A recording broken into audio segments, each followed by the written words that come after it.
Soy dramaturgo y actor, y como tal vivo de la representación, esa mentira creíble que es la ficción.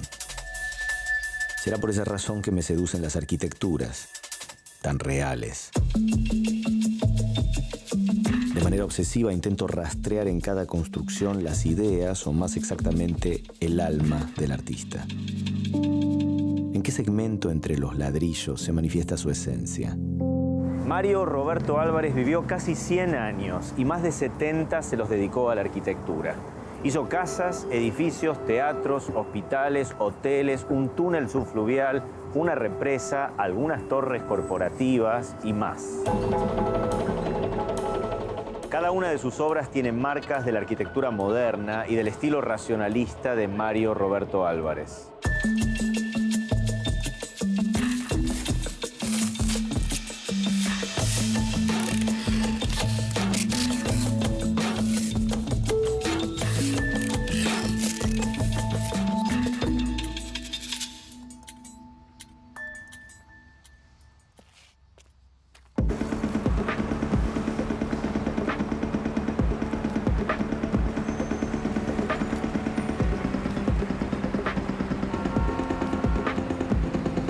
Cada vez que empiezo a recorrer la obra de un arquitecto, tengo la sensación de que se me va a aparecer al lado mío. Que me va a mostrar algún detalle que nadie conoce. O mucho peor, que me va a preguntar sobre sus edificios y no voy a saber responder. Hoy me persigue Mario Roberto Álvarez.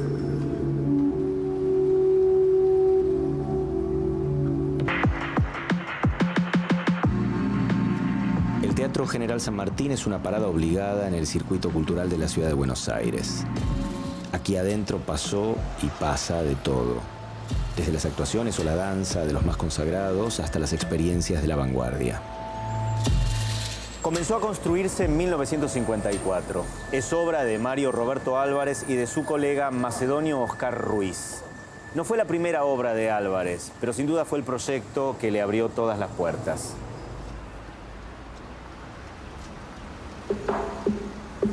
Pero ¿quién era Mario Roberto Álvarez?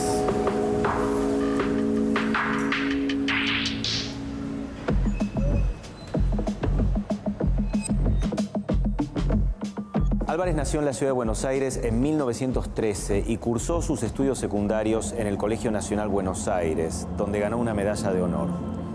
No iba a ser la única.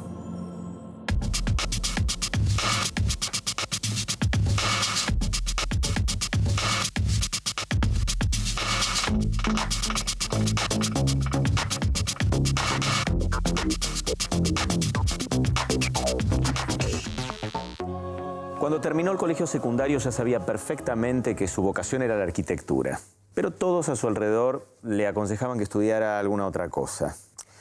La arquitectura, le decían, era una carrera para jóvenes con dinero y vinculaciones. No era su caso.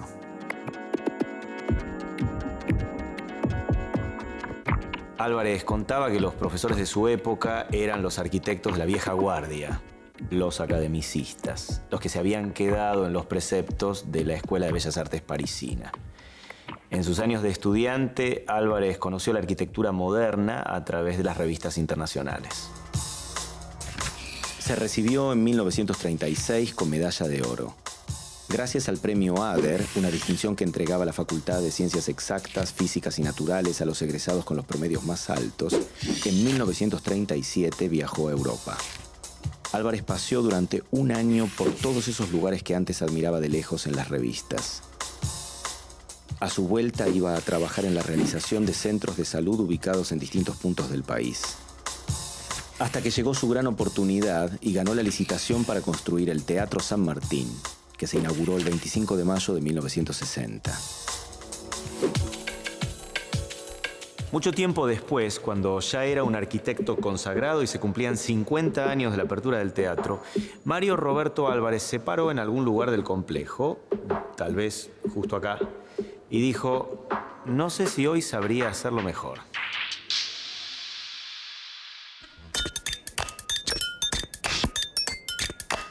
¿Cómo está pensado el Teatro San Martín? El Teatro San Martín está pensado como una profusión de grandes espacios llamados salas, llamados halls, llamados lugares de uso, todos puestos dentro de un terreno entre medianeras, que eso es, digamos, lo más predominante de este proyecto, ¿no? El terreno era un paralelogramo irregular y el teatro es un teatro que se construyó prácticamente con líneas ortogonales. Entonces, el edificio completo del teatro está compuesto por 3 cuerpos. El cuerpo A, que es el que tiene todos estos halls donde estamos nosotros parados, y arriba, en el último piso, está la sala de Lugones, que es la sala de cine, que es lo que sería la cinemateca prácticamente, ¿no?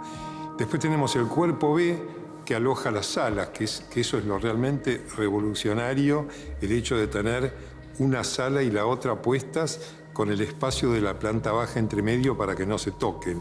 Y yo creo que esa apuesta de toda esa conjunción de funciones, donde uno ingresa y se encuentra con ese gran espacio que toma prácticamente 6 niveles, desde el tercer subsuelo, segundo donde estamos parados nosotros, hasta el tercer piso, se une todo, es una gran caja completa donde vas teniendo desde esos lugares el acceso a las salas y a las distintas funciones.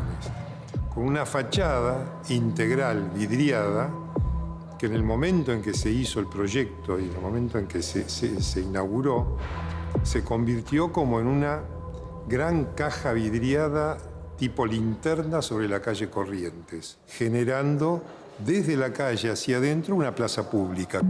Ustedes podrán ver en la planta baja permanentemente actividades de danza, de títeres, siempre algo pasa dentro del Teatro San Martín. No es un edificio que traiga a un grupo elitista de gente al teatro. Si ustedes recorren los halls, van a ver, y eso lo podemos ver en los libros originales y en las fotos originales de la obra de Álvarez, cómo toda la iluminación que estaba pensada dentro de los halls para resaltar en forma dramática el arte mezclado con el espacio de la arquitectura, porque esa fue una de las cosas que Álvarez hizo en este edificio, que fue incorporar el arte como el mural de Sioane o las otras esculturas. Todo eso tenía una iluminación que estaba pensada justamente para poner en valor esos espacios y esos elementos. Bueno, y también dotó al teatro de salas muy diferentes, porque la Casa Cuberta es semicircular, para un tipo de espectacularidad muy distinto de la Martín Coronado, ¿no? Claro, la Casa Cuberta es prácticamente la réplica del teatro griego, ¿no? Con la representación de los actores mezclándose con el público. En cambio, el Teatro de la Comedia, que es la Martín Coronado, es una sala que tiene capacidad para 1000 y pico de espectadores, una de las pocas salas, yo diría, de la magnitud que tiene la Martín Coronado, ¿no? Y en la planta más alta está el microcine.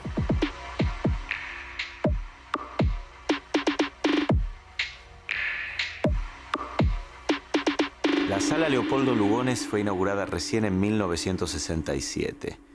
Fue remodelada entre 2013 y 2015, pero manteniendo el mismo diseño.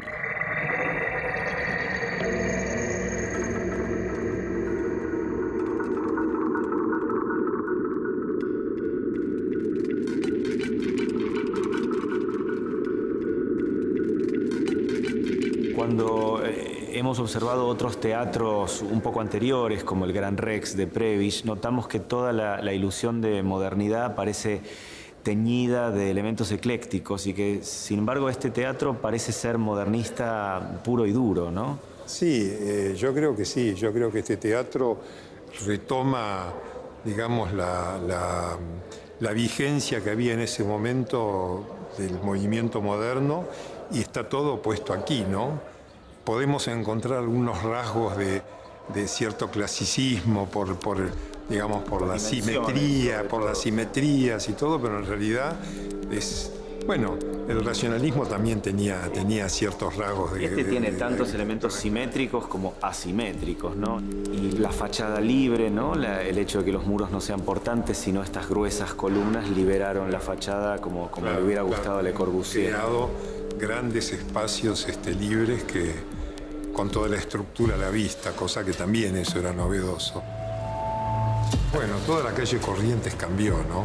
Justamente es uno de los temas acústicos que hemos tenido que tomar en cuenta, porque la calle Corrientes, el movimiento de la calle Corrientes, los ruidos de la calle Corrientes no son los mismos en 1950 que ahora, ¿no? Bueno, aún así las salas están bastante retraídas del frente, seguramente para evitar esa contaminación auditiva. Y además tienen un tratamiento acústico que está totalmente vigente. Acá lo han venido a ver especialistas, la misma gente que hizo el asesoramiento y la dirección de acústica del Teatro Colón trabajó aquí y siempre, digamos, valoró muchísimo el tratamiento acústico que tiene este teatro. El nombre de Teatro San Martín le queda un poco chico, ¿no? Esto es más bien un centro cultural. Es un complejo teatral, en realidad. Esto es como una expresión cultural, yo la llamaría casi como un complejo de expresiones culturales dentro de un edificio que amalgama distintos espacios con distintos usos, ¿no? Y donde la calle Corrientes tiene, como te reitero, una importancia, digamos, crucial en la vida de todo este espacio.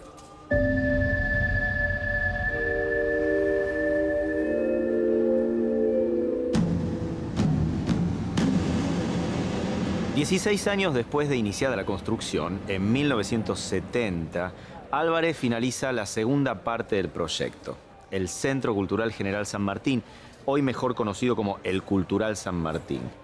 En este edificio iba a funcionar la Escuela de Arte Dramático, pero finalmente se decidió usarla para fines artísticos y culturales. El Centro Cultural y el teatro están comunicados por una galería subterránea que se usa para muestras fotográficas. Álvarez proyectaba un sistema de plazas secas que rodeara al teatro y al Centro Cultural. Pero para poder realizarlas era necesario expropiar los terrenos de la Manzana.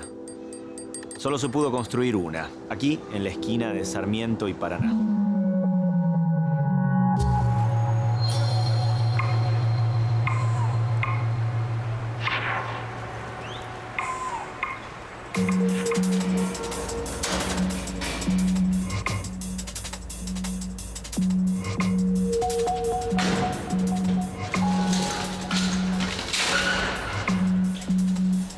Este es el estudio donde trabajaba Mario Roberto Álvarez. Se creó en 1947. Desde siempre, Álvarez vio su profesión como un hacer pragmático. Tomaba a la arquitectura como una forma de producción y organización del trabajo. Analizaba todo el proceso, desde la primera idea hasta el mantenimiento de la obra terminada.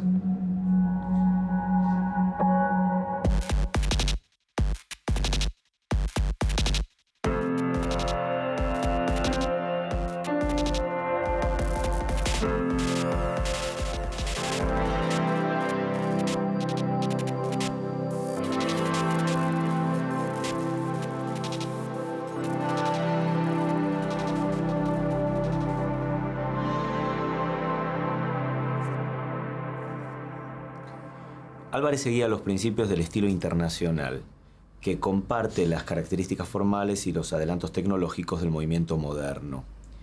Su estética se basa en el cubismo, la corriente artística abstracta predominante en la época, y se opone al expresionismo hiperrealista que se asocia con la fotografía. En las obras que respetan esta corriente se distinguen los ángulos rectos, las superficies lisas y, por supuesto, la falta de ornamentación. Dan un aspecto visual como de ligereza. Además, se caracterizan por sus espacios funcionales. La primera vez que se escuchó hablar de estilo internacional fue en una muestra de arquitectura realizada en 1932 en el Museo de Arte Moderno de Nueva York, el MoMA. La obra más emblemática del internacionalismo es el edificio Seagram de 1958. El alemán Ludwig Mies van der Rohe, un referente del estilo y uno de los directores de la escuela de la Bauhaus, la construyó en Nueva York, en Estados Unidos, país donde se radicó después de escaparse del nazismo. Se trata de un sencillo prisma rectangular sin ornamentación y construido en acero, que se convirtió más adelante en el modelo norteamericano del edificio corporativo. Mies van der Rohe dispuso una gran plaza urbana entre el edificio y las otras torres para que sirviera de punto de observación de su estructura. Con la Revolución Industrial y también después de la Segunda Guerra Mundial, la lógica de las construcciones cambió. En primer lugar, porque se abría una serie de posibilidades tecnológicas que antes no existían y que los arquitectos modernos aprovecharon. Lo mismo sucedía con los materiales. Profesionales como Álvarez estaban seguros de que debían trabajar para su época y con el lenguaje de ese momento. De nada valía copiar al pasado. Los edificios debían caracterizarse por la síntesis, la sobriedad, la simplicidad y la eficiencia. Esto es lo que perdura, decía. Todo lo otro es moda. ¿Cómo es encarar una construcción desde un estudio que involucra a muchos arquitectos? Álvarez en su forma de trabajo tenía muy clara la idea de, para llegar a la perfección, establecer competencias. Evidentemente él trataba de ver un poco las ideas de todos, él participaba activamente en esos talleres de trabajo y bueno, y después por ahí a veces de proyecto, una idea parcial de alguno se incorporaba al proyecto de otro. Pero era una forma de generar y poner sobre la mesa ideas y frutos de trabajo. Es decir, Álvarez era partidario de la arquitectura dibujada. Había que poner las ideas, había que verificar los programas y juntos, en una mesa, había que calificar eventualmente esos resultados. Álvarez tenía un método que era un método de contraposición y de choques de ideas.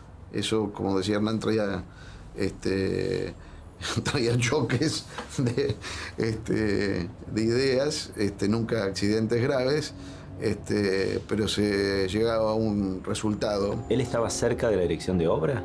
Muy cerca de la dirección de obra. Hay anécdotas que yo no las viví, pues son anteriores a mi ingreso al estudio, pero en el caso, por ejemplo, del San Martín, durante un material fallado o de poca calidad o lo que sea, iba él personalmente y rompía un revestimiento, por ejemplo. O sea, pero él era un fanático de sostener que la dirección de obra era esencial para que el proyecto terminara de construirse como se había pensado.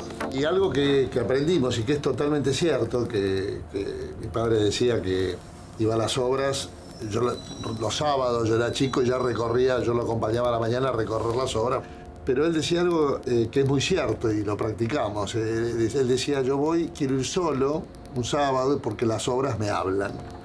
Entonces, uno proyecta en papel, proyecta en 2 dimensiones, ahora con las maquetas electrónicas podés practicar en 3, pero realmente estar en el lugar y en el espacio te hace poder confirmar un montón de cosas.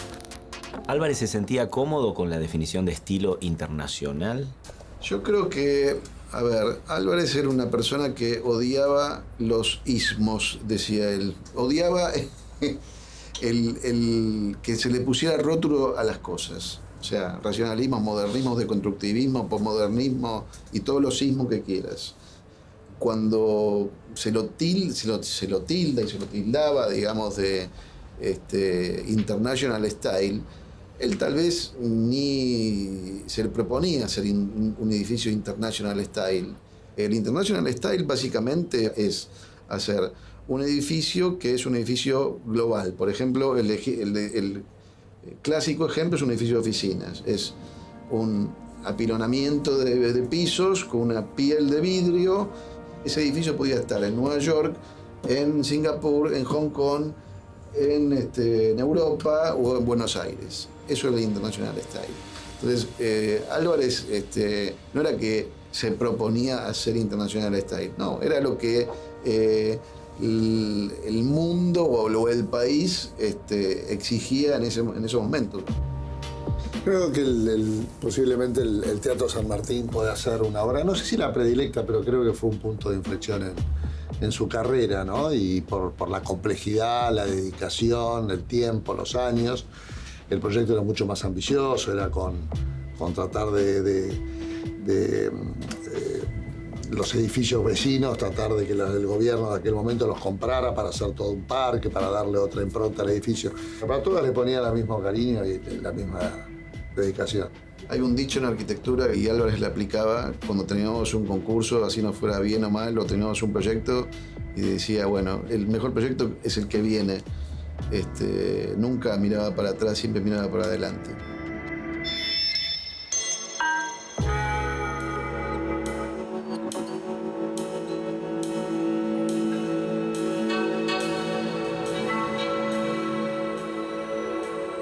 Tengo pocas ideas, pero las respeto. Eso decía Álvarez, pero no era verdad. Tenía muchas, y más cuando se le presentaban desafíos. Como en esta torre, ubicada en la esquina de Diagonal Sur y Avenida Belgrano. En 1967, Mario Roberto Álvarez y su estudio ganaron un concurso para la construcción en este lugar de la sede de Somisa, la empresa nacional que en esa época producía la mayor cantidad de acero del país. Y eso justamente dio pie a la consigna para esta construcción, que estuviera hecha de chapa. Más exactamente, con láminas de acero de 3 milímetros de espesor. Los arquitectos entonces tuvieron que idear de qué forma levantarlo. No había antecedentes, había que inventarlos.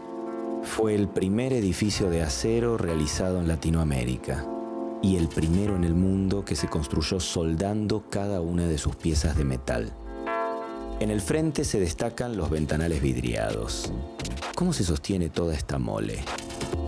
A través de 4 columnas externas de acero en las paredes de los ascensores y en el único muro perimetral que había en el terreno. Como en todas las construcciones modernas, el objetivo era quitarles a los muros la función de sostener el edificio y dejar las plantas libres para que se pudieran organizar según sus necesidades y funciones. Álvarez tuvo que resolver otro problema, el de la altura. Es que en Diagonal Sur existe un tope de altura máxima permitida para las construcciones. La solución fue lógica. Lo que no puede ir para arriba va hacia abajo. Somisa tiene 14 pisos realizados en una estructura metálica y 7 subsuelos construidos en hormigón armado que llegan a 24 metros de profundidad. El entrecruzamiento de los dos materiales, el acero y el hormigón armado, se ve en el primer subsuelo, donde también se encuentra la base de las columnas que sostienen la torre. Álvarez decía que en su estudio cargaban con el estigma de ser los más ingenieriles de los arquitectos y los más arquitectónicos de los ingenieros. Tal vez por esta razón ganaron concursos que parecían destinados a ingenieros. En la década del 60, Álvarez diseñó el túnel subfluvial Raúl Uranga, que une la capital entrerriana, Paraná, con la isla Santa Cándida, en Santa Fe. Pasaje fundamental entre las dos orillas del río, donde diariamente circulan cerca de 10.000 vehículos. Es una obra ingenieril, pero en la forma de las chimeneas se nota el toque de un arquitecto que se preocupa no solo por la función, sino que también le agrega una cuota expresiva. El túnel se inauguró el 13 de diciembre de 1969.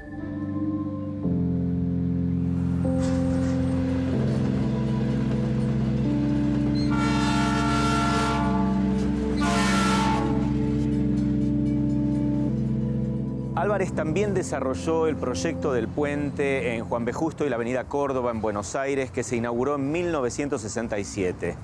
El detalle más interesante de la obra es la curva parabólica que forma la estructura sobre las vías del tren.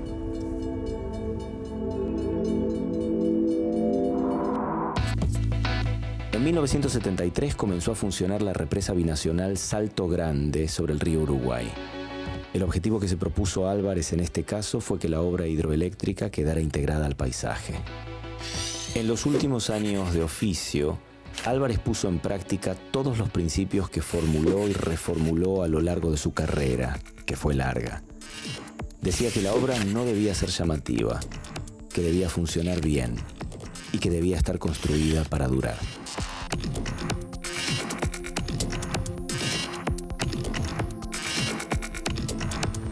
El edificio más destacado de su última época es la Torre de IBM, de 1983, ubicada en pleno centro de Buenos Aires. Lo primero que se observa son dos pisos, la planta baja y la planta de espacios comunes. Pero después, entre estos dos primeros pisos y los 16 restantes, hay un espacio que funciona como un fuelle y que separa la torre del piso. Y es precisamente en ese espacio intermedio donde se encuentra la clave del diseño. Dos columnas de hormigón armado que se apoyan sobre el basamento, acompañadas por otras columnas perimetrales, sostienen todo el edificio. En la fachada se van alternando espacios libres y llenos. Al menos así lo ve el ojo. Es el efecto que produce la estructura edilicia que pensó Álvarez, donde se intercala el vidrio en el cemento armado. La obra respeta el estilo particular de Catalinas Norte, pero sin duda también marca su diferencia. Mario Roberto Álvarez definía la arquitectura como el arte de crear un espacio con la menor cantidad de elementos posibles, sin perder de vista que funcione, que perdure y que sea flexible. Era un referente. Sin sus obras es difícil entender de qué se trata la arquitectura moderna en la Argentina.